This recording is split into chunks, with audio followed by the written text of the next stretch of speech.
নমস্কার বন্ধুরা, গল্পের হাটে আপনাদের সকলকে স্বাগত জানাই।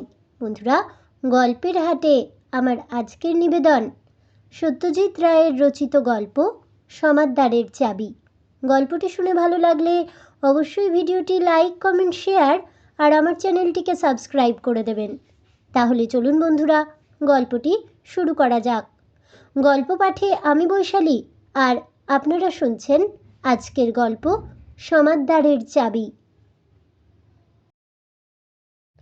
ফেলুদা বলল, এই যে গাছপালা, মাঠ বন দেখে দেখে চোখ জুড়িয়ে যাচ্ছে।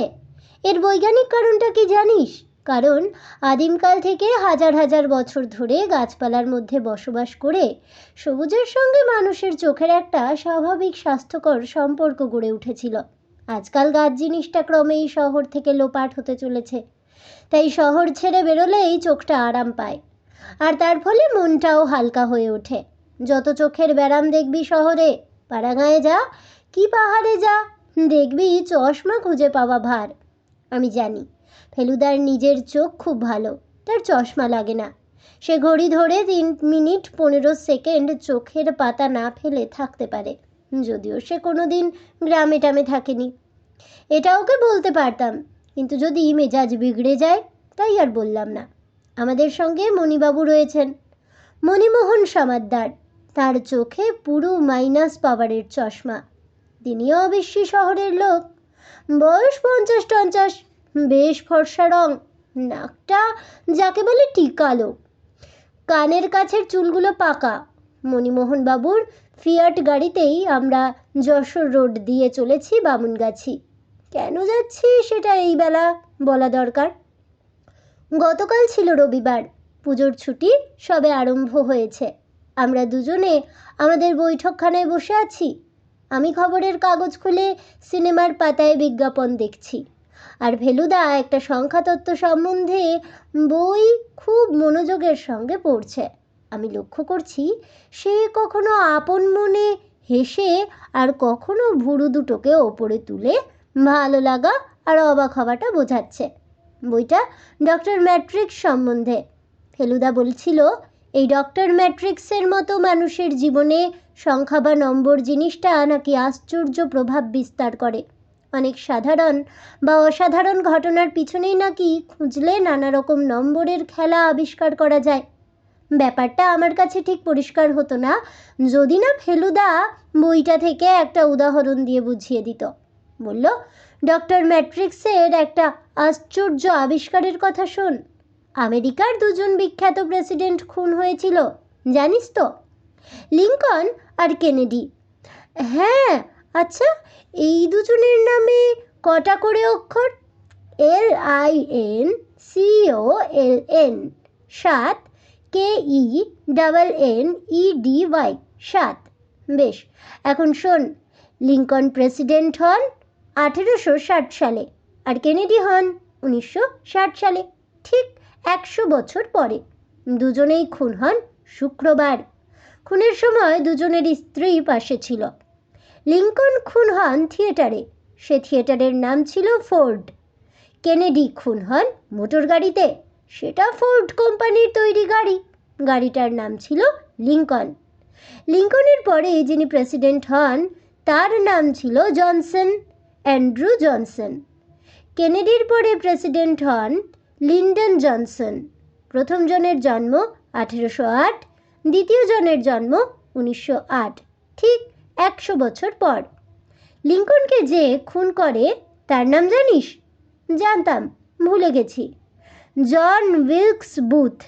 তার জন্ম 1839 সালে। আর কেনেডিকে খুন করে লি হার্ভি অসওয়াল্ড। তার জন্ম ঠিক 100 বছর পরে, 1939। এইবারে নাম দুটো আরেকবার লক্ষ্য কর। জন উইলকস বুথ, লি হার্ভে অসওয়াল্ড। কটা করে অক্ষর আছে নামে? অক্ষর গুণে থ হয়ে গেলাম। ঢোক গিয়ে বললাম, দুটোতেই 15। ফেলুদা হয়তো ডক্টর ম্যাট্রিক্সের তাজ্জব আবিষ্কারের বিষয়ে আরও কিছু বলতো, কিন্তু ঠিক এই সময়ে বিনা অ্যাপয়েন্টমেন্টে এসে হাজির হলেন মণিমোহন সমাদ্দার। ভদ্রলোক নিজের পরিচয় দিয়ে সোফায় বসে বললেন, আমি আপনাদের পাড়াতেই থাকি, লেক প্লেসে। ফেলুদা ও বলে চুপ করে গেল। আমি ভদ্রলোককে আর চোখে দেখছি। গায়ে একটা হালকা রঙের বুশ শার্ট আর ব্রাউন প্যান্ট, পায়ে বাটার স্যান্ডেক জুতো। ভদ্রলোক একটু ইতস্তত করে গলা খাঁকড়িয়ে বললেন, আপনি হয়তো আমার কাকার নাম শুনে থাকবেন, রাধারমণ সমাদ্দার। এই সেদিন যিনি মারা গেলেন। ফেলুদা প্রশ্ন করল, যার খুব গান বাজনার শখ ছিল? আগে হ্যাঁ। অনেক বয়স হয়েছিল না? 82। হ্যাঁ, কাগজে পড়ছিলাম। অবশ্যই মৃত্যু সংবাদটা পড়ার আগে তার নাম শুনেছিলাম বললে মিথ্যে বলা হবে। সেটা কিছুই আশ্চর্য না। উনি যখন গান বাজনা ছেড়েছেন তখন আপনি নেহাতি ছেলে মানুষ।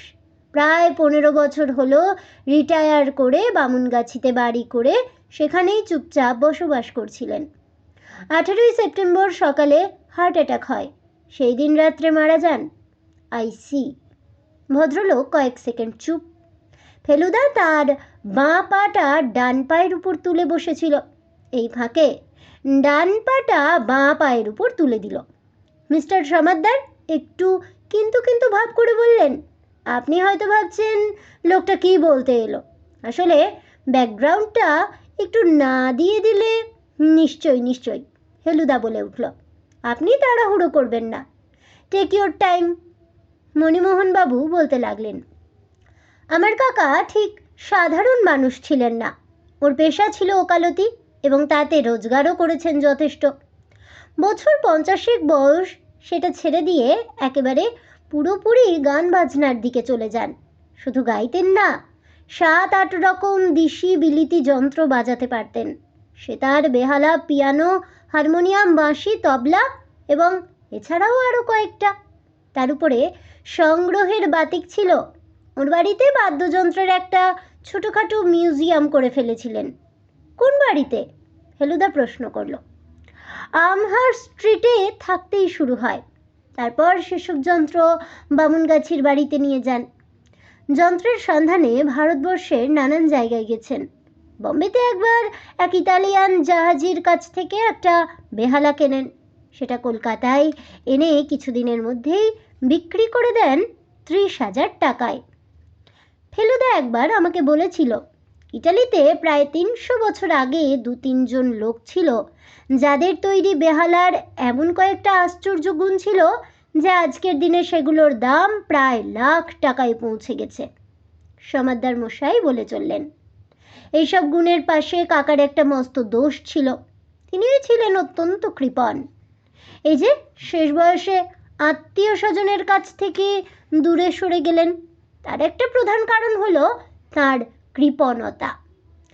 আত্মীয় বলতে আপনি ছাড়া আর কে আছে? এখন আর বিশেষ কেউ নেই। দূর সম্পর্কের আত্মীয় কিছু এদিকে ওদিকে ছড়িয়ে আছে। আমার কাকারা ছিলেন 4 ভাই 2 বোন। বোনেরা মারা গেছেন। ভাইদের মধ্যে কাকাকে নিয়ে 3 জন মারা গেছেন, আর একজন জীবিত কি মৃত জানা নেই। তিনি প্রায় 30 বছর আগেই সংসার ছেড়ে চলে যান। রাধারমণ নিজে বিপত্নিক ছিলেন। একটি ছেলে ছিল মুরলীধর, তিনিও প্রায় 25 বছর হলো মারা গেছেন। তার ছেলে ধরণীধর হলো কাকার একমাত্র নাতি। ছেলেবেলায় সে কাকার খুবই প্রিয় ছিল। শেষটায় পড়াশুনোয় জলাঞ্জলি দিয়ে যখন নাম বদলে থিয়েটারে ঢুকলো, তখন থেকে কাকা আর তার মুখ দেখেননি। এই হলো আত্মীয়। ধরণীধর বেঁচে আছেন? হ্যাঁ, সে এখন থিয়েটার ছেড়ে যাত্রার দলে যোগ দিয়েছে। কাকার মৃত্যুর পর তার খোঁজ করেছিলাম, কিন্তু সে কলকাতাতেই নেই। দলের সঙ্গে কোনো অজপাড়া গাঁয়ে ট্যুরে বেরিয়েছে। ওর বেশ নামটাম হয়েছে। গান বাজনাতেও ট্যালেন্ট ছিল, যে কারণে কাকা ওকে ভালোবাসতেন। মণিমোহনবাবু হঠাৎ যেন খেই হারিয়ে কয়েক সেকেন্ড চুপ করলেন, তারপর আবার বলে চললেন, আমার সঙ্গে কাকার যে খুব একটা যোগাযোগ ছিল তা নয়। বড়জোর 2 মাসে একবার দেখা হতো, ইদানিং আরও কম। আসলে আমার একটা ছাপাখানা আছে ভবানীপুরে, ইউরেকা প্রেস। তাতেই গত কমাস লোডশেডিং নিয়ে খুব ভুগতে হচ্ছে। কাকার হার্ট অ্যাটাকটা হওয়াতে ওর প্রতিবেশী অবনীবাবু আমাকে টেলিফোন করে খবর দেন। আমি তৎক্ষণাৎ চিন্তামণি বোসকে নিয়ে চলে যাই। যখন পৌঁছই তখন জ্ঞান ছিল না। মারা যাওয়ার ঠিক আগে জ্ঞান হয়। আমাকে দেখে মনে হলো চিনলেন। দু একটা ভাঙা ভাঙা কথাও বললেন। ব্যাস, তারপরেই শেষ। কি বললেন? ফেলুদা জিজ্ঞেস করল। সে এখন আর পায়ের উপর পা তুলে নেই, চেয়ারের সামনের দিকে এগিয়ে বসেছে। প্রথমে বললেন আমার নামে, তারপর কিছুক্ষণ ঠোঁট নড়ছে, কথা নেই। শেষে অনেক কষ্টে দুবার বললেন চাবি চাবি। ব্যাস। ফেলুদা ভুরু কুঁচকে চেয়ে রয়েছে মণিমোহন বাবুর দিকে। বলল, কি বলতে চাচ্ছিলেন সেটা আন্দাজ করতে পেরেছিলেন কি? প্রথম অংশ শুনে মনে হয় ওর নামে যে কৃপণ বলে অপবাদ রটেছিল সেটার বিষয়ে কিছু বলতে চাইছেন। আমার ধারণা ওর মনে একটা অনুশোচনার ভাব জেগেছিল। কিন্তু আসল কথাটা হচ্ছে ওই চাবি। কিসের চাবির কথা বলছেন কিছুই বোঝা গেল না। ঘরে একটা আলমারি আর একটা সিন্দুক ছিল, তার চাবি ওর খাটের পাশের টেবিলের দেরাজে থাকতো। বাড়িতে ঘর মাত্র 3টে, আর একটা বাথরুম, সেটা শোবার ঘরের সঙ্গে লাগা। আসবাবপত্র বলতে বিশেষ কিছুই নেই, অন্তত চাবি লাগে এমন জিনিস তো নেই বললেই চলে। দরজার যে তালা ব্যবহার করতেন সেটা একরকম জার্মান তালা, তাতে চাবির দরকার হয় না, নম্বরের কম্বিনেশনেই খুলতে হয়। সিন্দুক আর আলমারিতে কি ছিল? আলমারির তাকে কিছু জামা কাপড় ছিল, আর দেরাজে কিছু কাগজপত্র, দরকারি কিছুই না। আর সিন্দুক ছিল একেবারে খাঁ খাঁ, খালি। টাকা পয়সা? নাথিং, নট এ পাইস। টেবিলের দেরাজে কিছু খুচরো পয়সা ছিল, আর বালিশের নিচে একটা বটুয়াতে কিছু 2 টাকা 5 টাকার নোট। ব্যাস। বটুয়া থেকে নাকি সংসারের জন্য টাকা বার করে দিতেন, অন্তত চাকর অনুকূল তাই বলে। কিন্তু সেও তো বলছেন সামান্য টাকা, সেটা ফুরিয়ে গেলে অন্য কোথাও থেকে বার করতে হতো নিশ্চয়ই। নিশ্চয়ই। আপনি কি বলতে চান উনি ব্যাংকে টাকা রাখতেন না? মণিমোহনবাবু হেসে বললেন, তাই যদি রাখবেন তাহলে আর সাধারণ মানুষের সঙ্গে তফাৎটা হবে কোথায়? এককালে রাখতেন, তবে বছর 25 আগে একটা ব্যাংক ফেল পড়ায় তিনি বেশ ক্ষতিগ্রস্ত হয়েছিলেন। তারপর থেকে আর ব্যাংকের সঙ্গে কোনো সংস্রব রাখেননি। অথচ মণিবাবু গলার স্বর নামিয়ে নিলেন। আমি জানি ওর বিস্তর টাকা ছিল, এবং সেটা যে বাড়ি তৈরি করার পরেও ছিল সেটা তার দুষ্প্রাপ্য বাজনার কালেকশন দেখলেই বুঝতে পারবেন। তাছাড়া উনি নিজের পিছনে বেশ ভালোই খরচ করতেন, ভালো খেতেন, বাড়িতে ভালো বাগান করেছিলেন, একটা সেকেন্ড হ্যান্ড অস্টিন গাড়িও কিনেছিলেন, মাঝে মাঝে বেরোতেন, শহরে আসতেন। কাজেই ফেলুদা পকেট থেকে চারমিনার বার করেছে, মণিমোহনবাবুকে অফার করে দেশলাই ধরিয়ে দিল। ভদ্রলোক বেশ ভালো করে টান দিয়ে ধোঁয়া ছেড়ে বললেন, এতক্ষণে হয়তো আন্দাজ করেছেন কেন আপনার কাছে এসেছি। এতগুলো টাকা সব গেল কোথায়? কোন চাবির কথা বলছিলেন কাকা? সে চাবি দিয়ে কোন জিনিসটা খুললে কি পাওয়া যাবে? সেটা কি টাকা নাকি অন্য কিছু? যদি উইল থেকে থাকে তাহলে সেটা তো পাওয়া দরকার। উইল না থাকলে অবশ্যই টাকা নাতেই পাবে, কিন্তু তার আগে টাকাটা তো পেতে হবে। আপনার বুদ্ধির অনেক তারিফ শুনেছি, আপনি যদি এ ব্যাপারে আমাকে একটু হেল্প করতে পারেন। মণিমোহন বাবুর সঙ্গে কথা বলে ঠিক হলো যে পরদিনই সকালে আমরা বামুনগাছি যাব। ওর গাড়ি আছে, উনি নিজেই সকাল 7টায় এসে আমাদের তুলে নিয়ে যাবেন। আমি বুঝেছি যে ফেলুদার কাছে এটা একটা নতুন ধরনের রহস্য। রহস্য না বলে হেঁয়ালিও বলা যেতে পারে। অন্তত গোড়াতে তাই মনে হয়েছিল। শেষে দেখলাম হেঁয়ালির চেয়েও অনেক বেশি গোলমেলে পেঁচালো একটা কিছু। বারাসাত ছাড়িয়ে একটা রাস্তা যশোর রোড থেকে ডান দিকে মোড় নিয়ে বামুনগাছির দিকে গেছে। সেই মোড়ের মাথায় একটা খাবারের দোকান থেকে মণিমোহনবাবু আমাদের চা আর জিলিপি কিনে খাওয়ালেন। তাতে 15 মিনিট গেল। তা না হলে আমরা 8টার মধ্যেই বামুনগাছি পৌঁছে যেতাম। গোলাপি রঙের পাঁচিল আর ইউক্যালিপটাস গাছে ঘেরা 7 বিঘে জমির উপর রাধারমণ সমাদ্দারের একতলা বাড়ি। যে লোকটা এসে গেট খুলে দিল সে বোধহয় মালি, কারণ তার হাতে একটা ঝুড়ি ছিল।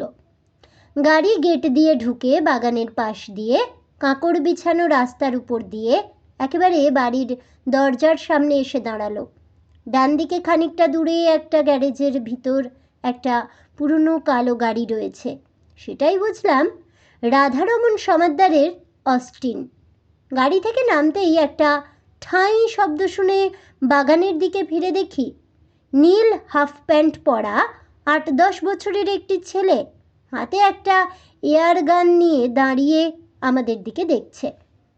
মণিমোহনবাবু তাকে বললেন, তোমার বাবা বাড়িতে আছেন? তাকে গিয়ে বলো তো যে মণিবাবু কলকাতা থেকে এসেছেন, একবার ডাকছেন। ছেলেটি বন্দুকে ছড়া ভরতে ভরতে চলে গেল। ফেলুদা বলল, প্রতিবেশীর ছেলে বুঝি? আগে হ্যাঁ, ওর বাবা অবনী সেনের একটা ফুলের দোকান আছে নিউ মার্কেটে, এখানে পাশেই ওর বাড়ি, তার সঙ্গে ওর নার্সারি। মাঝে মাঝে স্ত্রী আর ছেলেকে নিয়ে এসে থাকেন। ইতিমধ্যে একজন বুড়ো চাকর আমাদের দিকে এগিয়ে এসেছে। মণিবাবু তাকে দেখিয়ে বললেন, এ বাড়িটার যতদিন না একটা ব্যবস্থা হচ্ছে ততদিন অনুকূল এখানেই থাকছে। প্রায় 30 বছরের পুরনো চাকর। অনুকূল, এদের জন্য একটু শরবতের ব্যবস্থা করত। চাকর মাথা হেঁট করে হ্যাঁ বলেই চলে গেল। আমরা 3 জন বাড়ির ভিতর ঢুকলাম। দরজা দিয়ে ঢুকেই একটু খোলা জায়গা। সেটাকে ঘর বলা মুশকিল, কারণ মাঝখানে একটা গোল টেবিল আর দেয়ালে একটা ক্যালেন্ডার ছাড়া আর কিছুই নেই। বাতি টাতিও নেই, কারণ এদিকটায় ইলেকট্রিসিটি নেই। আমাদের সামনে একটা দরজা রয়েছে। মণিবাবু সেটার দিকে এগিয়ে গিয়ে বললেন, দেখুন, এই হলো সেই জার্মান তালা। দ্বিতীয় মহাযুদ্ধের আগে কলকাতা শহরেই কিনতে পাওয়া যেত। এর নাম হলো 8291। গোলতালা, তাতে চাবির গর্ত টর্ত নেই, তার বদলে আছে 4টে খাঁজ। প্রত্যেকটা খাঁজের পাশে 1 থেকে 9 পর্যন্ত নম্বর লেখা আছে, আর প্রত্যেকটার মধ্যে দিয়ে ছোট্ট হুকের মতো জিনিস বেরিয়ে আছে। এই হুকগুলোকে খাঁজের এ মাথা থেকে ও মাথা পর্যন্ত ঠেলে সরানো যায়, আর দরকার হলে যে কোনো একটা নম্বরের পাশে বসিয়ে দেওয়া যায়। কোনটাকে কোন নম্বরে বসাতে হবে না জানলে তালা খোলা অসম্ভব। মণিবাবু বাঁ দিকের খাঁজ থেকে শুরু করে হুকগুলোকে পরপর 8, 2, 9 আর 1 নম্বরে ঠেলে দিতেই খড়াত শব্দ করে ম্যাজিকের মতো তালাটা খুলে গেল। মণিবাবু বললেন, বন্ধ করাটা আরও সহজ। তালাটা লাগিয়ে যে কোনো একটা হুক নাম্বার থেকে একটু সরিয়ে দিলেই লক। আমরা 3 জন রাধারমণ সমাদ্দারের ঘরে ঢুকলাম। ঘরটা বেশ বড়, তাতে মণিবাবু যা যা বলেছিলেন সবই আছে, কিন্তু বাজনা যে এত রকম আছে সেটা ভাবতেই পারিনি। তার কিছু রয়েছে দক্ষিণ দিকের দেওয়ালের গায়ে একটা লম্বা শেলফের 3টে তাকের উপর, কিছু পূব দিকের দেয়ালের সামনে একটা লম্বা বেঞ্চির উপর, কিছু ঝুলছে দেয়ালের হুক থেকে, আর কিছু রয়েছে ছোট ছোট টেবিলের উপর। এছাড়া ঘরে যা আছে তা হলো খাট, খাটের পাশে একটা ছোট টেবিল, উত্তর দিকের দেয়ালের সামনে একটা আলমারি, আর এক কোণে একটা ছোট সিন্দুক। খাটের তলায় একটা ছোট ট্রাঙ্কও চোখে পড়ল। ফেলুদা প্রথমে ঘরের মাঝখানে দাঁড়িয়ে একবার চারদিকটা দেখে নিল। তারপর আলমারি আর সিন্দুক খুলে তার ভিতরে বেশ ভালো করে হাত আর চোখ বুলিয়ে নিল। তারপর দেরাজ সমেত টেবিলটাকে পরীক্ষা করল। খাটের তোশকের নিচে দেখলো, খাটের নিচে দেখলো, ট্রাঙ্কের ভিতর দেখলো, তাতে একজোড়া পুরনো জুতো আর একটা ছেঁড়া ন্যাকড়া ছাড়া আর কিচ্ছু নেই। তারপর প্রত্যেকটা বাজনা আলাদা করে হাতে তুলে ওজন পরীক্ষা করে নেড়ে চেড়ে এদিক ওদিক ঘুরিয়ে তার ফাঁপা বা ফোলা অংশে চাবির গর্ত আছে কিনা দেখে আবারও ঠিক যেমনভাবে রাখা ছিল তেমনিভাবে রেখে দিল। তারপর ঘরের মেঝে আর দেয়ালের প্রত্যেকটা জায়গা আঙুলের গাঁট দিয়ে ঠুকে ঠুকে দেখল। সমস্ত ব্যাপারটা করতে তার লাগলো 15 মিনিট। তারপর আরও 7 মিনিট লাগলো অন্য দুটো ঘর আর বাথরুম দেখতে। অবশেষে আবার রাধারমণ বাবুর ঘরে ফিরে এসে বলল, মণিমোহন বাবু, আপনাদের মালিটিকে একবার ডাকুন তো। মালি এলে ফেলুদা তাকে দিয়ে ঘরের জানলায় রাখা দুটো ফুলের টব থেকে মাটি বার করিয়ে তাতে কিছু নেই দেখে আবার মাটি ভরিয়ে ফুল সমেত টব জানালায় রাখল। এর মধ্যে অনুকূল বসবার ঘর থেকে 4টে চেয়ার এনে তার সামনে একটা গোল টেবিল পেতে তার উপর লেবুর শরবত রেখে গেছে। শরবতে চুমুক দিয়ে মণিবাবু বললেন, কিছু বুঝলেন? ফেলুদা মাথা নেড়ে বলল, এতগুলো বাজনা একসঙ্গে না থাকলে এ ঘরে যে কোনো অবস্থাপন্ন লোক বাস করত সেটা বিশ্বাস করা কঠিন হতো। সেই তো বলছি। মণিবাবু বললেন, সাধে কি আর আপনাকে ডেকেছি? আমি তো একেবারে বোকা বনে গেছি মশাই। আমি বাজনাগুলোর দিকে দেখছিলাম, তার মধ্যে সেতার, সরোদ, তানপুরা, এসরাজ, তবলা, বাঁশি এগুলো আমি চিনি, অন্যগুলো আমি কখনো চোখেই দেখিনি। ফেলুদাও দেখেছে কিনা সন্দেহ। সে মণিবাবুকে প্রশ্ন করল, সবকটা বাজনার নাম জানেন? ওই যে দেয়াল থেকে তারের যন্ত্রটা ঝুলছে, ওটার কি নাম? মণিবাবু হেসে বললেন, আমি মশাই এক্কেবারে বেসুরো, আমাকে ওসব জিজ্ঞেস করলে কিন্তু ফাঁপড়ে পড়ব। একটা পায়ের শব্দ পেয়ে ঘুরে দেখি, সেই বন্দুকওয়ালা ছেলেটির সঙ্গে বছর 40-এর একজন ফর্সা ভদ্রলোক আমাদের ঘরে এসে ঢুকলেন। মণিবাবু আলাপ করিয়ে দিতেই জানলাম ইনি হলেন ফুলের দোকানের মালিক অবনী সেন। ছেলেটির নাম হলো সাধন। অবনীবাবু প্রদোষ মিত্তিরের নাম শুনেছেন জেনে ফেলুদা একটা ছোট্ট এক পেশে হাসির সঙ্গে একটা গলা খাকড়ানি দিল।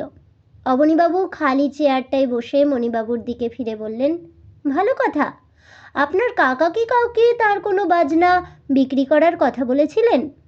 কই না তো। মণিবাবু অবাক। কাল একটি ভদ্রলোক এসেছিলেন, এখানে কাউকে না পেয়ে আমার বাড়িতে যান। আমি তাকে আজ আবার আসতে বলে দিয়েছি।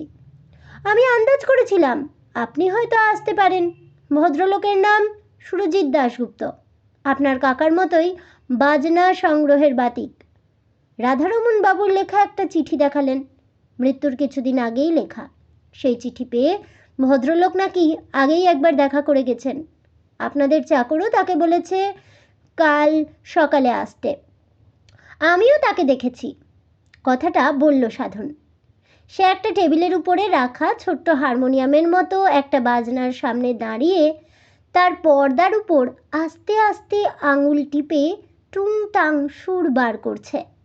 অবনীবাবু ছেলের কথা শুনে হেসে বললেন, সাধন প্রায় সারাটা দিনই এই বাড়ির আশেপাশেই ঘোরাফেরা করে।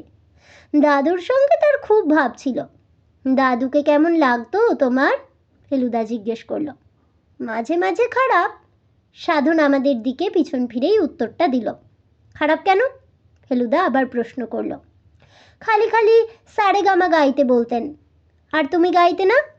না, কিন্তু আমি গাইতে পারি যত রাজ্যের হিন্দি ফিল্মের গান, হেসে বলে উঠলেন অবনীবাবু। দাদু জানতেন তুমি গান গাইতে পারো? ফেলুদা জিজ্ঞেস করল। হ্যাঁ, তার মানে তোমার গান শুনেছিলেন তিনি? না, তাহলে কি করে জানলেন? দাদু বলতেন, যার নামে সুর থাকে তার গলায়ও সুর থাকে। কথাটা ঠিক পরিষ্কার হলো না, তাই আমরা ওর মুখ চাওয়াচাওয়ি করলাম।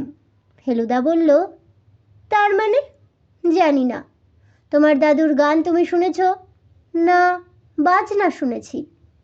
এই কথাটাই মণিমোহনবাবু যেন বেশ হকচকিয়ে গিয়ে বললেন, সে কি সাধনবাবু, তুমি ঠিক বলছ? আমি তো জানি উনি বাজনা বাজানো ছেড়ে দিয়েছিলেন। তোমার সামনে বাজিয়েছেন কখনো? সামনে না, আমি বাইরে ছিলাম, বাগানে বন্দুক দিয়ে নারকোল মারছিলাম, উনি তখন বাজালেন। অন্য কোনো লোক বাজায়নি তো? মণিবাবু জিজ্ঞেস করলেন। আর কেউ ছিল না? ফেলুদা বলল। অনেকক্ষণ ধরে বাজনা শুনলে? না, বেশিক্ষণ না। ফেলুদা এবার মণিমোহনবাবুকে বলল, একবার আপনার অনুকূলকে ডাকুন তো। অনুকূল এসে হাত দুটোকে জড়ো করে দরজার মুখে দাঁড়ালো। ফেলুদা বলল, তোমার মনিবকে সম্প্রতি কখনো বাজনা বাজাতে শুনেছ? অনুকূল ভীষণ কাচুমাচু ভাব করে বলল, এগিয়ে বাবু তো ঘরের ভিতরেই থাকতেন সর্বক্ষণ, তা সে কখন কি করতেন না করতেন। তোমার সামনে বাজনা বাজাননি কখনো? এগিয়ে না। বাজনার আওয়াজ শুনেছ? এগিয়ে তা যেন কয়েকবার, তবে কানে তো ভালো শুনি না। মারা যাবার আগে একজন অপরিচিত লোক ওর সঙ্গে দেখা করতে এসেছিলেন কি, যিনি কাল সকালেও এসেছিলেন? তা এসেছিলেন বটে, এই ঘরে বসেই কথা বললেন। প্রথম কবে এসেছিলেন মনে আছে? এগি হ্যাঁ, যেদিন তিনি চলে গেলেন সেদিন সকালে। যেদিন কাকা মারা গেলেন? মণিবাবু চোখ বড় বড় করে জিজ্ঞেস করলেন। এগি হ্যাঁ। অনুকূলের চোখে জল এসে গেছে। সে গামছা দিয়ে চোখ মুছে ধরা গলায় বলল, সে ভদ্রলোক গেলেন চলে, আর তার কিছু পরেই আমি বাবুর চ্যানের জল গরম করে নিয়ে তেনাকে বলতে গিয়ে দেখি কি তেনার যেন হুঁশ নেই। কয়েকবার বাবু বাবু করে ডেকে যখন সাড়া পেলাম না, তখন এনার বাড়িতে গেলাম খবর দিতে। অনুকূল অবনীবাবুর দিকে দেখিয়ে বলল। অবনীবাবু বললেন, আমি ব্যাপার দেখেই মণিবাবুকে টেলিফোন করে একজন ডাক্তার নিয়ে আসতে বলি। অবশ্যই বিশেষ কিছু করার ছিল না। একটা গাড়ির আওয়াজ পাওয়া গেল। অনুকূল বাইরে চলে গেল। মিনিট খানেকের মধ্যেই ঘরে এসে ঢুকলেন লম্বা জুলপি, ঝাঁকড়া চুল, লম্বা গোঁফ আর পুরু ফ্রেমের চশমা পরা এক ভদ্রলোক। জানা গেল ইনি সুরজিৎ দাশগুপ্ত। অবনীবাবু মণিমোহন বাবুকে দেখিয়ে বললেন, আপনি এর সঙ্গে কথা বলুন, ইনি রাধারমণ বাবুর ভাইপো। ও আইসি, আপনার কাকার সঙ্গে আমার চিঠিতে আলাপ হয়, উনি আমাকে এসে দেখা করতে। মণিবাবু তার কথার উপরেই বললেন, কাকার চিঠিটা সঙ্গে আছে কি? ভদ্রলোক তার কোটের ভিতরের পকেট থেকে একটা পোস্টকার্ড বার করে মণিবাবুর হাতে দিলেন।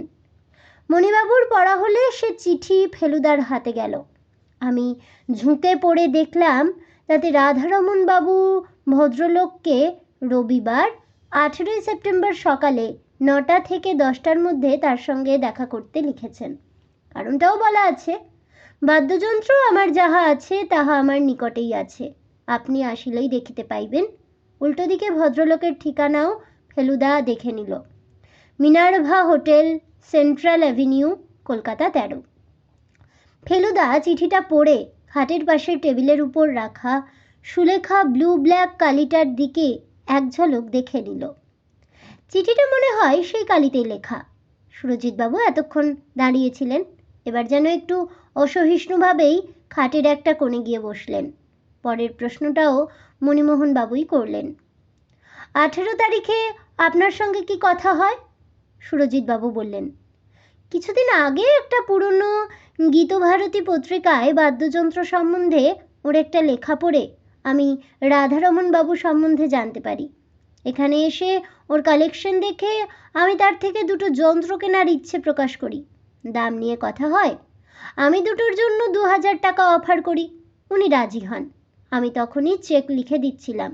উনি 2 দিন পরে ক্যাশ নিয়ে আসতে বললেন, তাই বুধবার আবার অ্যাপয়েন্টমেন্ট হয়।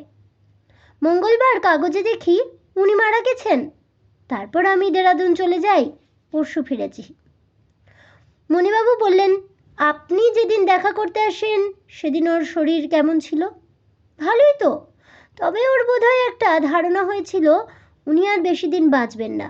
2-একটা কথায় সেরকম একটা ভাব প্রকাশ পাচ্ছিল। আপনার সঙ্গে কোনো কথা কাটাকাটি হয়নি তো? প্রশ্নটা শুনে সুরজিৎবাবুর মুখ কয়েক মুহূর্তের জন্য বেশ কালো হয়ে গেল। তারপর চাপা গলায় বললেন, আপনি কি ভদ্রলোকের হার্ট অ্যাটাকের জন্য আমাকে দায়ী করছেন?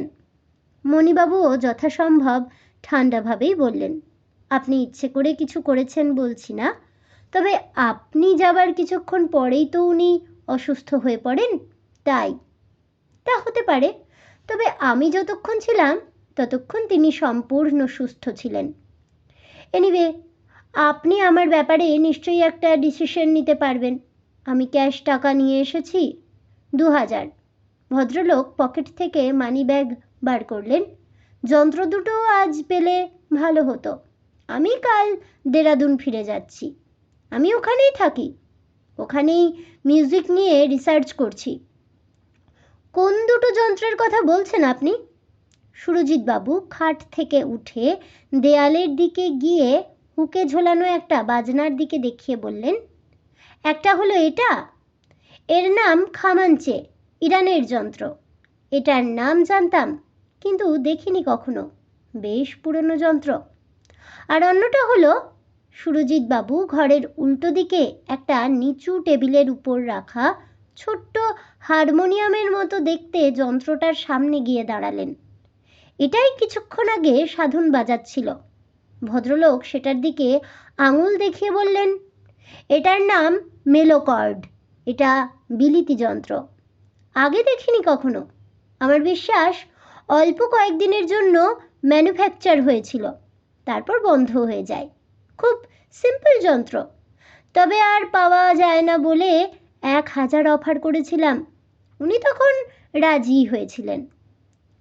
ওগুলো এখন দেওয়া যাবে না মিস্টার দাশগুপ্ত। সুরজিৎবাবু থমকে গেলেন। কথাটা বলেছে ফেলুদা, আর বলেছে বেশ জোরের সঙ্গে।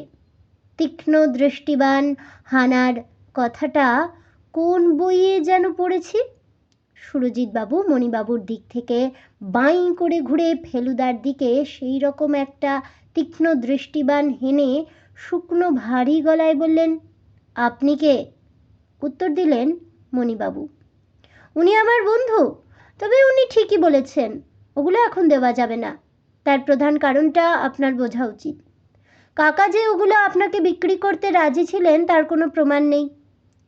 সুরজিৎ দাশগুপ্ত কয়েক মুহূর্ত পাথরের মতো দাঁড়িয়ে রইলেন। তারপর হঠাৎ কিছু না বলেই গট গট করে ঘর থেকে বেরিয়ে গেলেন। ফেলুদাও দেখি চেয়ার ছেড়ে উঠে পড়েছে। সুরজিৎবাবুর ঘটনাটা যেন কিছুই না এইরকম একটা ভাব করে সে দেয়ালের দিকে এগিয়ে গিয়ে প্রথমে খামাঞ্চে যন্ত্রটাকে মন দিয়ে দেখল। রাস্তায় যে খেলার বেহালা বিক্রি হয় অনেকটা ঠিক সেই রকম দেখতে, যদিও তার চেয়ে অনেক বড়, আর গোল অংশটায় খুব সুন্দর কাজ করা। এবার খামাঞ্চে ছেড়ে ফেলুদা গেল মেলোকর্ড যন্ত্রটার কাছে। সাদা কালো পর্দায় চাপা দিতেই আবার সেই পিয়ানো আর সেতার মেশানো টুংটাং শব্দ। এই বাজনার আওয়াজই শুনেছিলে কি?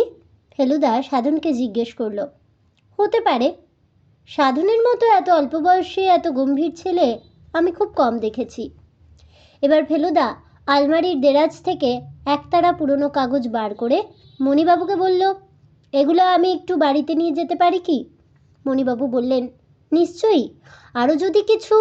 না, আর কিছু দরকার নেই। আমরা যখন ঘর থেকে বেরোচ্ছি তখন সাধন জানালা দিয়ে বাইরে আকাশের দিকে তাকিয়ে একটা অদ্ভুত সুর গুনগুন করছে। সেটা কিন্তু কোনো ফিল্মের গানের সুর নয়। ফেলুদা মণিমোহনবাবুর কাছ থেকে দুদিন সময় চেয়ে নিয়েছিল। চাইতেই হবে, কারণ রাধারমণ বাবুর বাড়ি তন্ন তন্ন করে খুঁজেও কোনো চাবি বা চাবি দিয়ে খোলা যায় এমন কোনো বাক্স বা ওই ধরনের কিছুই পাওয়া যায়নি। তাই ফেলুদা বলল, 1 নম্বর, ওকে চুপচাপ বসে চিন্তা করতে হবে। 2 নম্বর, রাধারমণ বাবুর কাগজপত্র ঘেঁটে লোকটা সম্বন্ধে আরও কিছু জানা যায় কি না তা দেখতে হবে। আর 3 নম্বর, গান বাজনা সম্বন্ধে আর একটু ওয়াকিবহাল হতে হবে। বামুনগাছি থেকে ফেরার পথে মণিমোহনবাবু বললেন, কীরকম বুঝছেন মিস্টার মিত্তির? ফেলুদা তার গম্ভীর ও অন্যমনস্ক ভাবটাকে ঝেড়ে ফেলে দিয়ে বলল, আপনাকে কতগুলো সন্তারিখের ব্যাপারে একটু হেল্প করতে হবে। বলুন। আপনার খুড়তুতো দাদা অর্থাৎ রাধারমণ বাবুর ছেলে মুরলীধর কবে মারা গেছেন? 45-এ, 28 বছর আগে। তখন তার ছেলের বয়স কত ছিল? ধরনীর বয়স ছিল 7 কিংবা 8। ওরা কলকাতাতেই থাকতো? না, দাদা ভাগলপুরে ডাক্তারি করতেন। উনি মারা যাবার পর বৌদি ছেলেদের নিয়ে কলকাতায় এসে শ্বশুরবাড়িতে ওঠেন। তখন বাবা ছিলেন আমহার স্ট্রিটেই বৌদি মারা যান। ধরনী তখন সিটি কলেজে পড়ছে। মা মারা যাবার পর থেকেই তার মতিগতি বদলে যায়। সে পড়াশুনো ছেড়ে থিয়েটারে ঢোকে। আর তার বছর খানেক পরে কাকাও চলে গেলেন বামুনগাছি। ওর বাড়িটা তৈরি হয়েছিল 59-এ। গেটের গায়ে ডেট লেখা রয়েছে।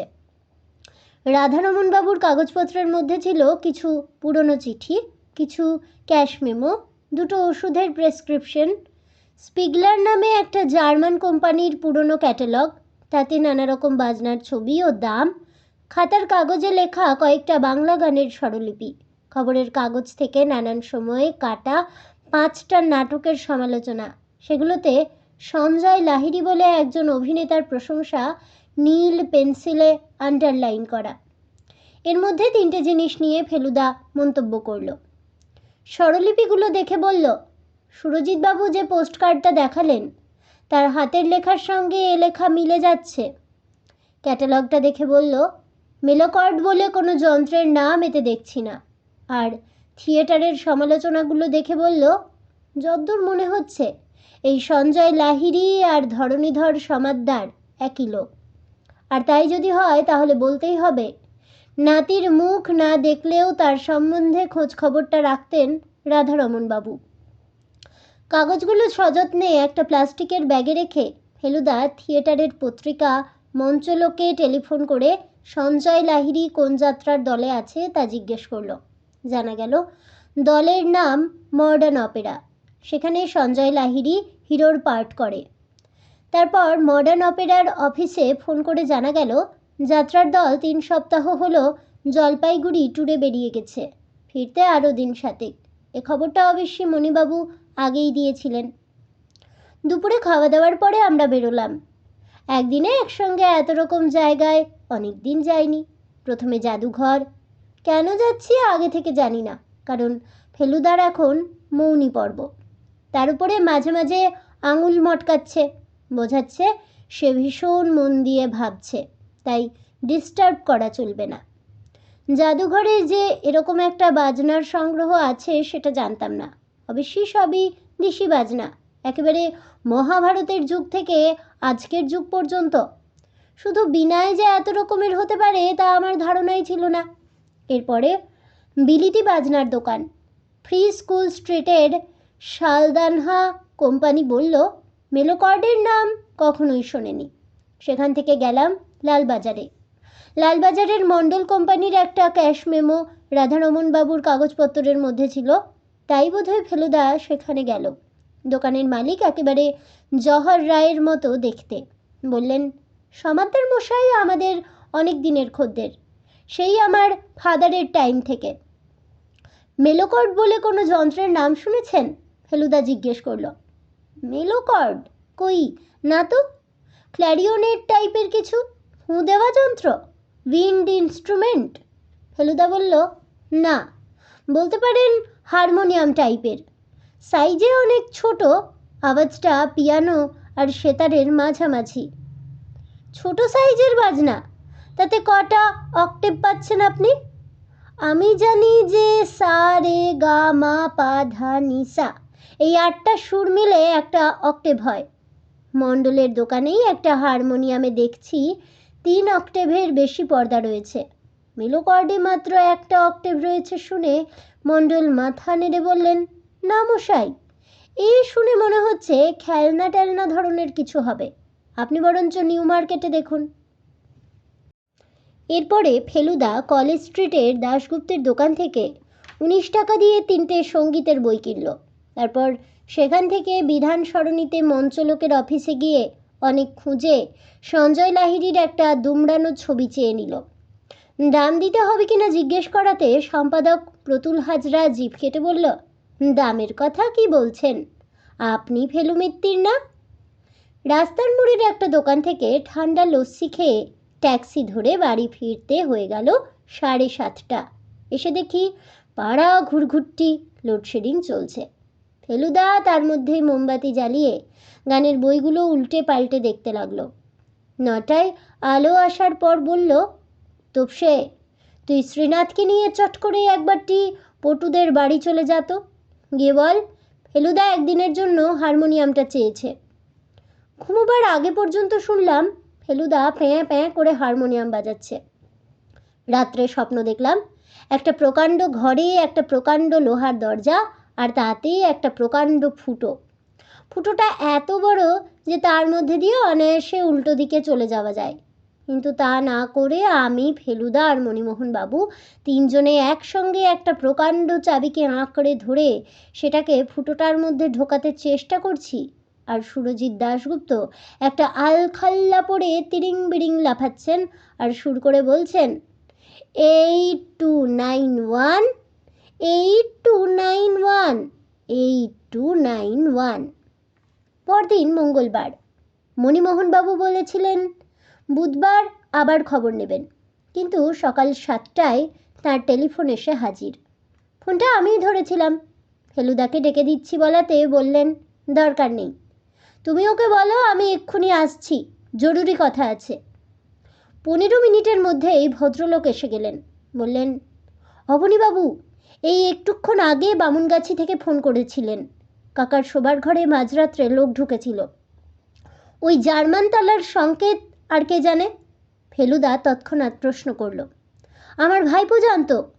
অবনীবাবু জানেন কি না জানি না, বোধ হয় না। তবে সামনের দরজা দিয়ে ঢোকেনি সে লোক। তবে বাথরুমে, জমাদার ঢোকার দরজা দিয়ে। কিন্তু কাল যখন বাথরুমে গেলাম তখন তো সে দরজা বন্ধ ছিল, আমি নিজে দেখেছি। পরে হয়তো কেউ খুলেছিল। যাই হোক, কিছু নিতে পারেনি। ঢোকার সঙ্গে সঙ্গেই অনুকূল টের পেয়ে গেছিল। আপনি এখন ফ্রি আছেন? একবার যেতে পারবেন? নিশ্চয়ই, তবে তার আগে একটা প্রশ্ন আছে। রাধারমণ বাবুর নাতিকে, অর্থাৎ আপনার ভাইপো ধরণীধরকে এখন দেখলে চিনতে পারবেন? মণিবাবু ভুরু কুঁচকে বললেন, অনেক কাল দেখা নেই ঠিকই, তবু হাজার হোক ভাইপো তো। ফেলুদা তার ঘর থেকে একটা ছবি এনে মণিমোহন বাবুকে দিল। মঞ্চলোকের অফিস থেকে আনা সঞ্জয় লাহিড়ির ছবি, তার উপর ফেলুদা কালি দিয়ে একজোড়া গোঁফ আর একটা মোটা ফ্রেমের চশমা এঁকে দিয়েছে। মণিবাবু লাফিয়ে উঠে বললেন, আরে এ যে দেখছি সুরজিৎ দাশগুপ্তের মতো মনে হচ্ছে কি? হ্যাঁ হ্যাঁ, কেবল নাকের কাছটাই একটু, যাই হোক মিল একটা আছে।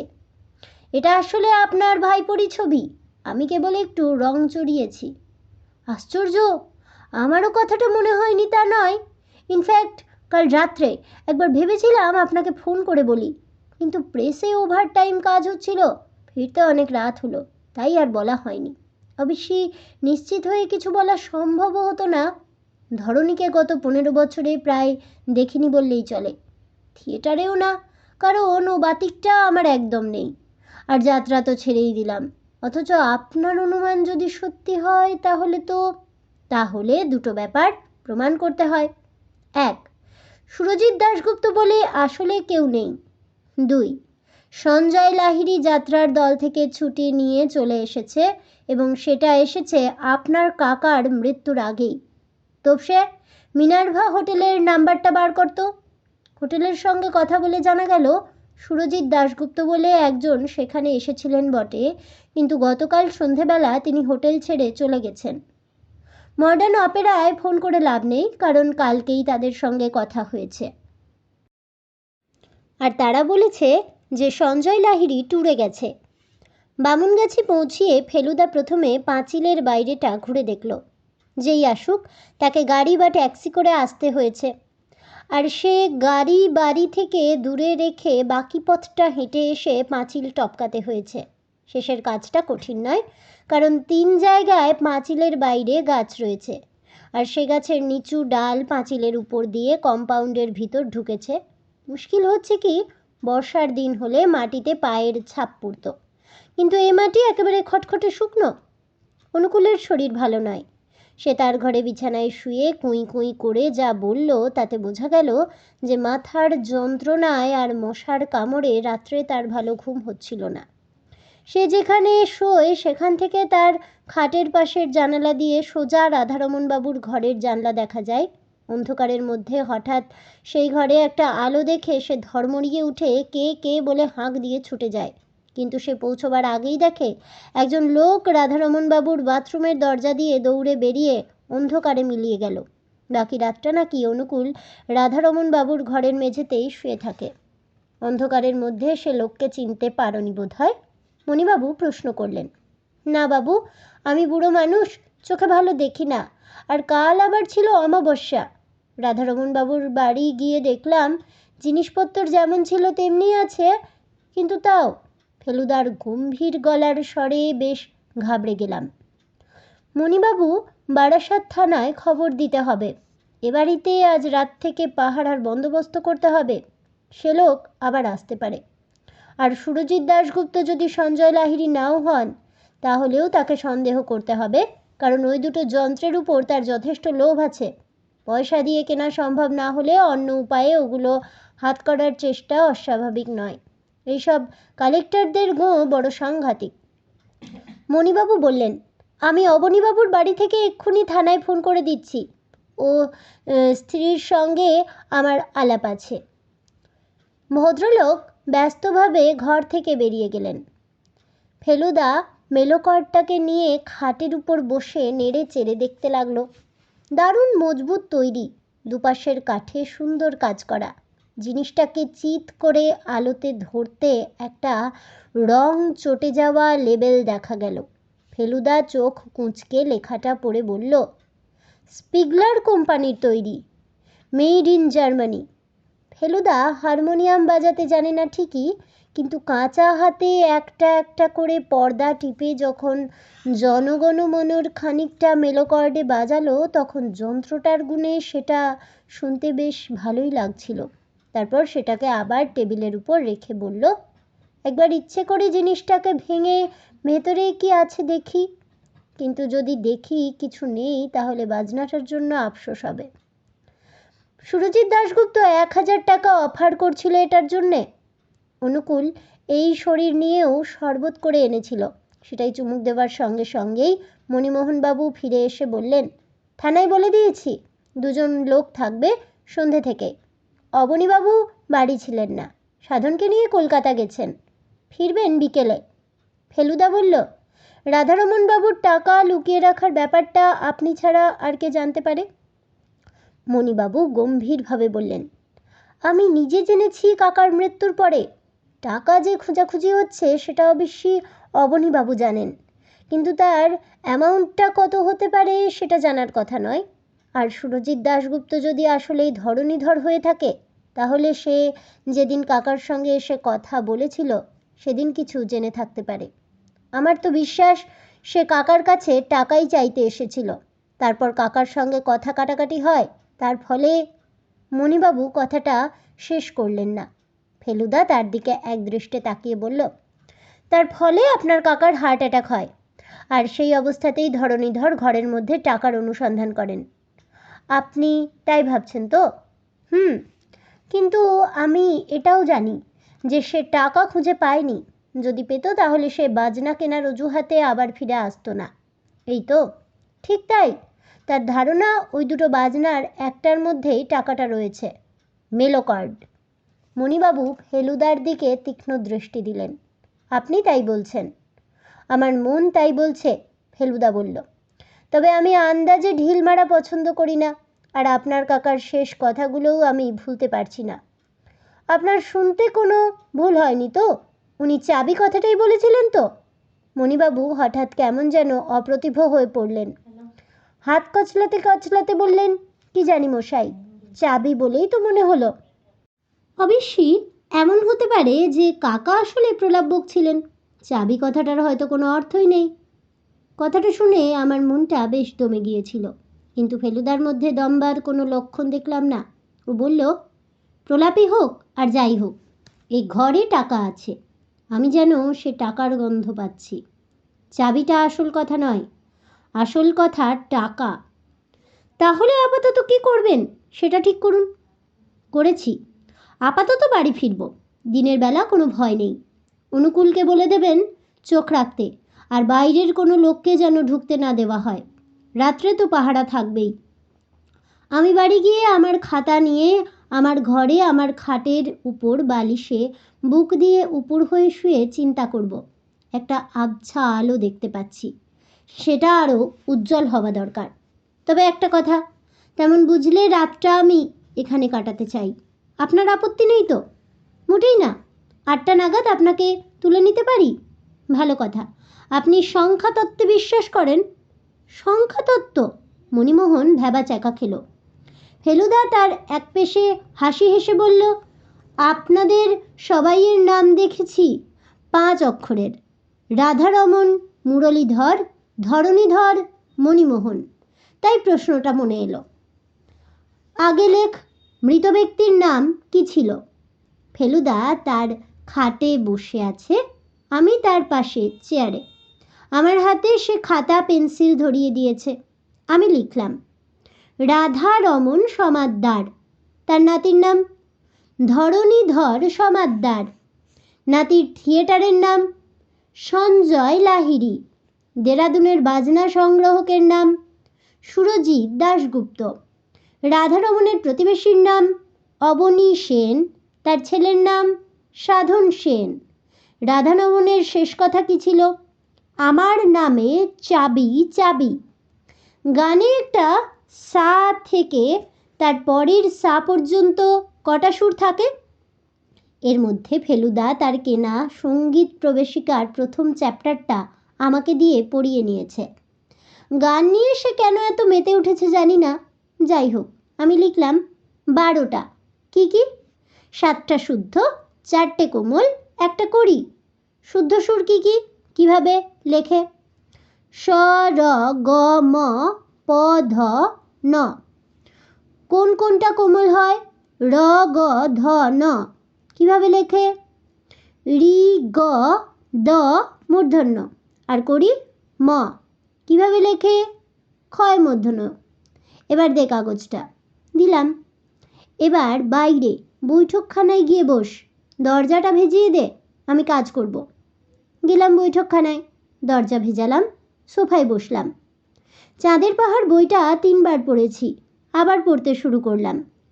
প্রায় 1 ঘন্টা পরে ফেলুদার ঘরের এক্সটেনশন টেলিফোনে ডায়াল করার আওয়াজ পেলাম। কৌতূহল সামলাতে না পেরে দরজার কাছে গিয়ে কান লাগালাম। ফেলুদার গলা পেলাম। ডাক্তার বোস আছেন? চিন্তামণি বোস। ফেলুদা সেই হার্ট স্পেশালিস্টকে ফোন করছে, যাকে মণিবাবু নিয়ে গিয়েছিলেন তার কাকাকে দেখাতে। ফোনটা কাকে করছে সেটাই জানতে চাইছিলাম, বাকি কথা শোনার দরকার নেই। আমি আবার জায়গায় এসে বসলাম। 10 মিনিট পরে আবার কটর কটর শব্দ, ডায়ালিংয়ের। উঠে দরজায় গেলাম, কান লাগালাম। ইউরেকা প্রেস, কে কথা বলছেন? মণিমোহন বাবুর প্রেস। ব্যাস, এইটুকুই যথেষ্ট। আমি আবার চাঁদের পাহাড় নিয়ে বসলাম। 4টের সময় যখন শ্রীনাথ চা আনলো, তখনও ফেলুদা ঘর থেকে বেরোলো না। শেষে যখন দেয়াল ঘড়িতে দেখি 4:35, আর আমি ভাবছি আমার ওই কটা লেখা নিয়ে ফেলুদা অত কি ভাবছে, ঠিক সেই সময়ে ও দরজা খুলে হাতে একটা আধপোড়া চারমিনার নিয়ে বেরিয়ে এসে চাপা গলায় বলল, মাথা ভোঁ ভোঁ করছে রে তোপসে।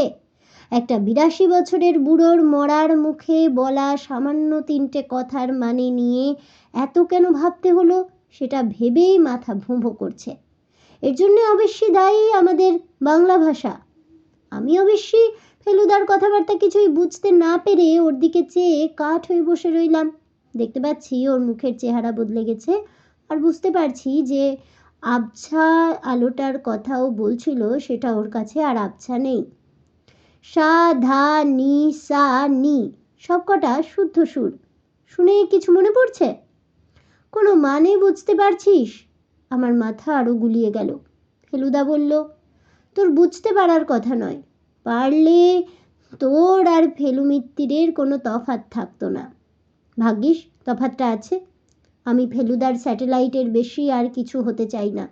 ফেলুদা এই প্রথম সিগারেটটা ছাইদানে না ফেলে ক্যারামের স্ট্রাইকার মারার মতো করে জানালা দিয়ে বাইরে রাস্তায় ফেলে দিয়ে বৈঠকখানার টেলিফোনে গিয়ে একটা নম্বর ডায়াল করলো। 10 সেকেন্ড পরেই কথা। কে? মিস্টার সমাদ্দার? চলে আসুন এক্ষুনি।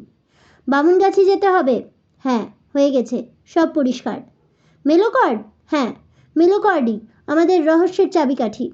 তারপর টেলিফোনটা রেখে গম্ভীর গলায় বলল, একটা রিস্ক আছে রে তোপসে, কিন্তু সেটা না নিলেই নয়।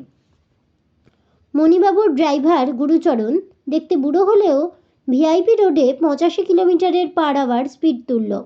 ফেলুদার ভাব দেখে মনে হলো 100 হলে সে আরও খুশি হতো। এয়ারপোর্টের পর খানিকটা রাস্তা লোকজনের ভিড়ে স্পিড কমে গেল, কিন্তু পরের দিকে আবার 60-এ উঠল। যদিও রাস্তা তত চওড়া নয়, আর সন্ধেও হয়ে আসছে। রাধারমণ বাবুর গেটের কাছাকাছি এসে ফেলুদা বলল, পাহারার লোক আসার সময় হয়নি বোধহয় এখনো। গেট দিয়ে ঢুকতেই বাগানে দেখলাম বন্দুক হাতে সাধন দাঁড়িয়ে আছে। গাড়ি থেকে নেমে ফেলুদা বলল, কি সাধনবাবু, এই সন্ধ্যের আলোতে কি শিকার হচ্ছে? সাধন বলল, বাদুড়। রাধারমণ বাবুর কম্পাউন্ডের ঠিক বাইরে একটা অশ্বত্থ গাছ থেকে কয়েকটা বাদুড় ঝুলছে। সেটা গাড়ি থেকে নেমেই আমার চোখে পড়েছিল। অনুকূল গাড়ির আওয়াজ পেয়ে তার ঘর থেকে বেরিয়ে এসেছিল। মণিবাবু তাকে লণ্ঠন জ্বালতে বলে বাড়ির ভিতর ঢুকলেন, আর আমরাও ঢুকলাম তার পিছন পিছন। 8291 তালাটা খুলতে খুলতে মণিবাবু বললেন, রহস্যের কিভাবে সমাধান হলো সেটা জানতে খুব ইচ্ছে করছে। আসলে মণিবাবুর যা অবস্থা, আমারও তাই। অন্ধকার ঘরে ঢুকে ফেলুদা তার ভীষণ জোরালো টর্চটা ঘরে পশ্চিমের দেয়ালের নিচের দিকে ফেলল। আমার বুক ঢিপঢিপ করছে। আলোটা সোজা গিয়ে টেবিলে রাখা মেলোকর্ডের উপর পড়েছে। ঝকঝকে সাদা পর্দাগুলো দেখে মনে হচ্ছে বাজনাটা দাঁত বের করে হাসছে। ফেলুদা টর্চটাকে সেইভাবেই ধরে রেখে বলল, চাবি। ইংরেজিতে কি, বাংলায় চাবি। ওই যে সাদা কালো পর্দাগুলো দেখছিস, ওর আর একটা নাম হলো চাবি। আর সেই চাবির কথাই চোখের পলকে এমন একটা ব্যাপার ঘটে গেল যেটা ভাবতে এখনো আমার গায়ে কাঁটা দিচ্ছে। মণিবাবু হঠাৎ বাঘের মতো লাফিয়ে মেলোকর্ডটাকে তুলে নিয়ে সেটা দিয়ে ফেলুদার মাথায় একটা প্রচণ্ড বাড়ি মেরে আমাকে এক ধাক্কায় মাটিতে ফেলে ঊর্ধ্বশ্বাসে দরজা দিয়ে বেরিয়ে গেলেন। ফেলুদা মার খাবার ঠিক আগেই নিজেকে বাঁচানোর জন্য টর্চ সমেত হাত দুটো মাথার উপর তুলেছিল। তাই হয়তো তার মাথায় চোট লাগেনি, কিন্তু তা সত্ত্বেও হাতের যন্ত্রণাতেই সে দেখি খাটে বসে পড়েছে। আমি নিজে মেঝে থেকে উঠতে না উঠতেই বুঝলাম মণিবাবু বাইরে থেকে 8291 বন্ধ করে দিয়েছেন। আমি তাও দৌড়ে গিয়ে কাঁধ দিয়ে দরজায় একটা ধাক্কা মেরেছি। এমন সময় ফেলুদার গলা পেলাম, বাথরুম। বাইরে থেকে গাড়ি স্টার্ট দেবার একটা শব্দ, আর তারপরেই ঠাঁই করে একটা আওয়াজ। আমরা দুজনে ঝড়ের মতো বাথরুমে ঢুকে জমাদারের দরজা খুলে বাইরে বেরোলাম। বাগানের দিক থেকে গোলমাল, অনুকূলের গলা, অবনীবাবুর গলা। মণিবাবুর গাড়িটা বাঁই করে গেট দিয়ে বেরিয়ে চলে গেল। আমরা সামনের দরজার কাছে পৌঁছে গেছি। ওটা কে বসে আছে কাঁকড় বিছানো রাস্তার উপর? অবনীবাবু চেঁচাচ্ছেন, তুমি কি করলে সাধন, এটা কি করলে তুমি, ছি ছি ছি। সাধন তার সরু অথচ গম্ভীর গলায় বেশি ঝাঁঝের সঙ্গে বলল, ও যে দাদুর বাজনা নিয়ে পালাচ্ছিল। এবার ফেলুদা বলল, ও ঠিকই করেছে অবনীবাবু। অপরাধীকে এয়ার গান দিয়ে পঙ্গু করে ও আমাদের সাহায্যই করেছে। যদিও ভবিষ্যতে ওকে একটু সাবধানে বন্দুক চালাতে হবে। আপনি এক্ষুনি থানায় ফোন করে দিন। গাড়িটাকেও যেন পালাতে না দেয়। ওর নম্বর হলো WMA6164। অনুকূল আর ফেলুদা দুজনে মিলে মণিবাবুকে ধরে তুলল। তার কপালের বাঁ দিক থেকে ছড়রার গুলি লেগে রক্ত পড়ছে। ভদ্রলোক একেবারে থম মেরে বসে গেছেন। মেলোকর্ডটা মণিবাবুর পাশেই কাঁকড়ের উপর পড়েছিল। আমি সেটাকে খুব সাবধানে তুলে নিলাম। আমরা চারজন রাধারমণ বাবুর খাটের পাশে গোল হয়ে চেয়ারে বসে চা খাচ্ছি।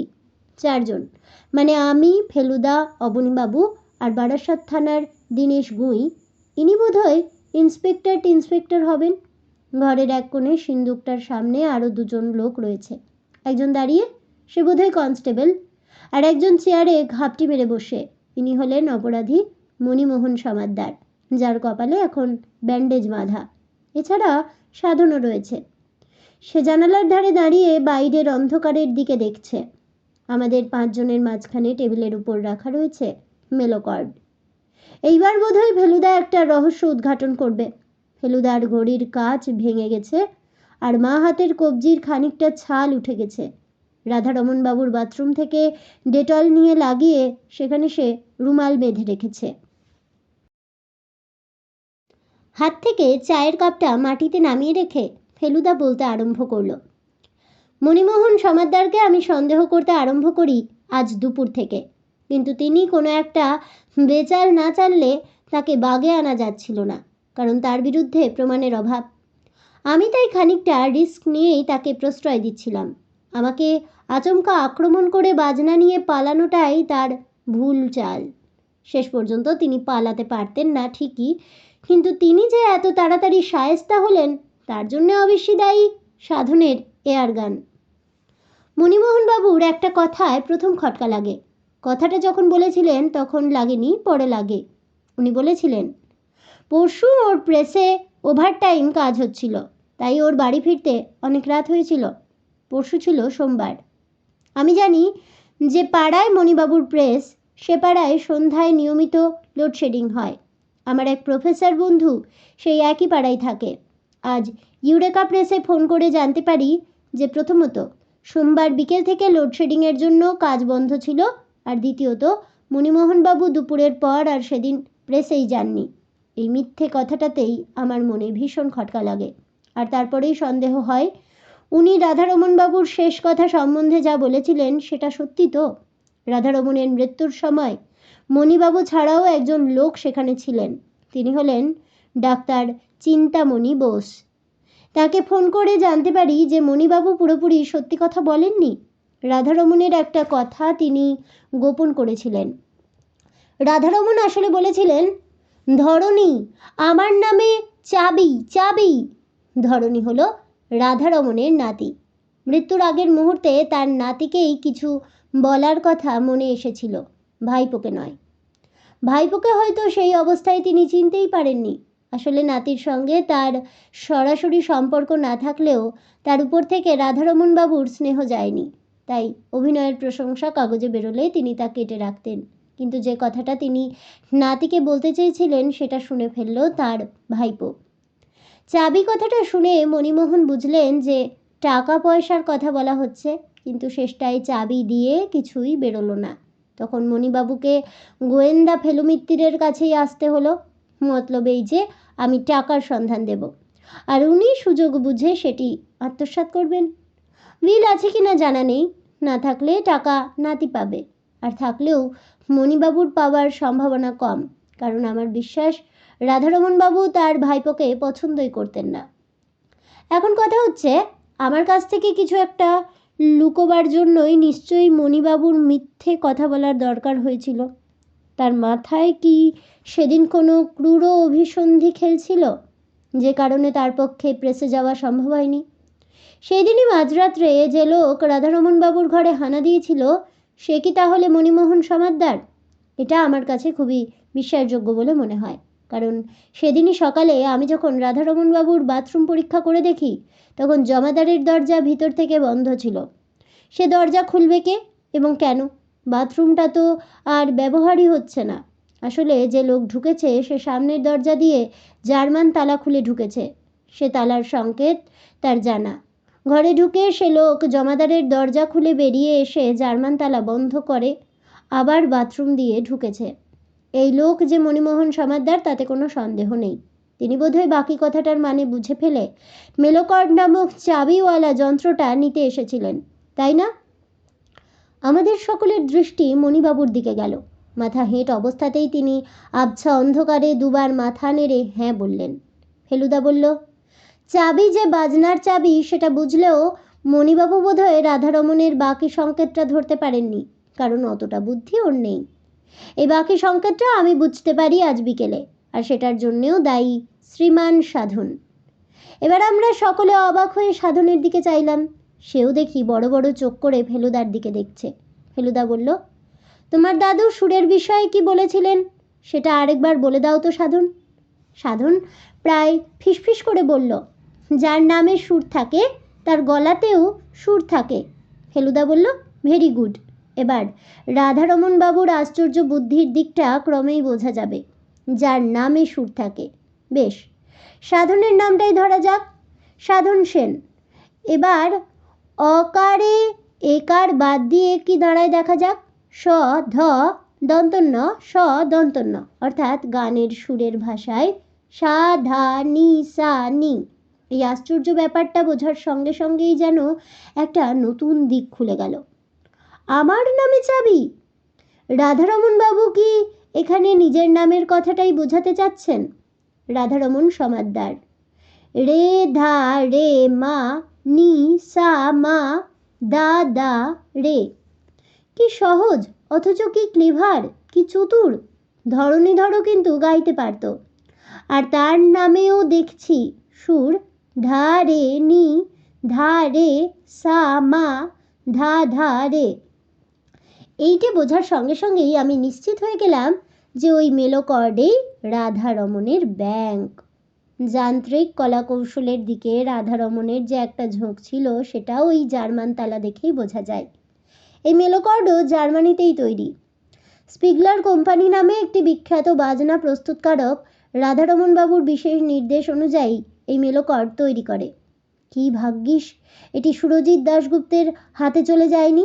অবশ্যই যন্ত্র দেবার আগে রাধারমণ তার ভিতরের জিনিস নিশ্চয়ই বার করে নিতেন। বোধহয় ব্যাংকের আর প্রয়োজন বোধ করছিলেন না তিনি। হয়তো তার আর বেশি দিন বাঁচা হবে না, এটা তিনি সত্যিই বুঝতে পেরেছিলেন। সুরজিৎ ভদ্রলোকটি, আমরা মিছিমিছি সন্দেহ করছিলাম তাকে।